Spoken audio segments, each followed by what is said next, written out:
recording this one day earlier than usual because this felt like the more appropriate time, because today is the last day of school. This was the last day of classes. Today we just had our contracts review, our torts review, followed by the state and citizen midterm.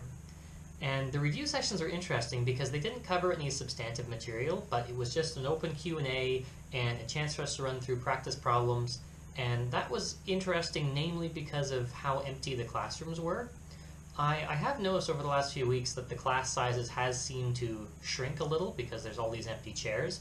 But this morning in contracts, the entire class could fit into 1/3 of the room. And I know everyone's making their own choices about how they want to spend their time, and it is 8:30 in the morning, and there was the state and citizen midterm in the afternoon, but I still thought it was more valuable to go to the Q&A session because I'm not going to learn state in a couple of hours. So that was interesting, just to have it such an intimate setting after so long of dense classes. But on to the state and citizen midterm, because this was really heavy on my mind all week. I had no idea how I was going to be prepared for it, but I somehow managed to. I managed to get all my notes together into this one double-sided cheat sheet, and I even managed to squeeze so much in there I even had a little bit of extra room, so I put on photos of people I'd been studying with. And I thought the test was actually quite fair, and I was pleased. So we'll see how it goes, but yes, I'm happy that it's done, at least, because now it is off my mind and I can move on to contracts and torts. Criminal to a lesser degree because it's not going to happen for a little while.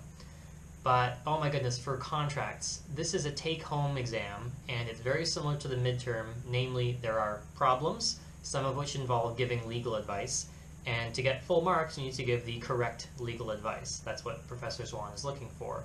And it is agonizing, especially because I think for at least one of the questions there is no solution. Obviously there is going to be a solution, but it just doesn't seem like I know what the way out is going to be.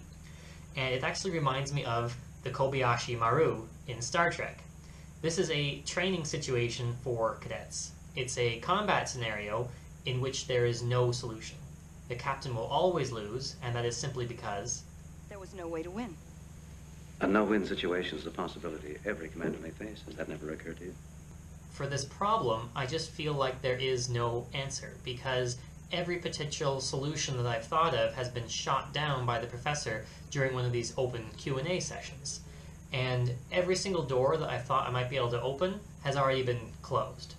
But this morning, she mentioned one little thing that I thought might be a chance.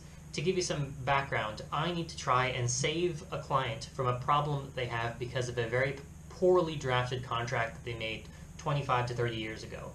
And what I want to try to do is interpret the contract such that it is so vague and open to interpretation that even the numbers don't mean what the numbers say they mean. And I have found one tiny precedent for that. And in fact, I have 10 minutes after the state and citizen midterm, I went to the library to see if I can find this case. It is a 1832 case, and actually, if you can find this case, I really need your help because I was not able to find it in the stacks. The summary volume I had doesn't have it. But this one has actually precedent where I can actually interpret numbers to mean something different. And if this is a crazy idea, I don't know, but I'm really running out of possible opportunities. So that's Smith and Wilson, 1832. And that's the end, actually. I don't have anything else left to say. This is the last class day, and it really flew by, and I can't believe it. All I have now is exams. So I'm now heading off into a long weekend of sorts to try and figure all of these things out. But that's it. This is the end of the semester. So wish me luck. Bye for now.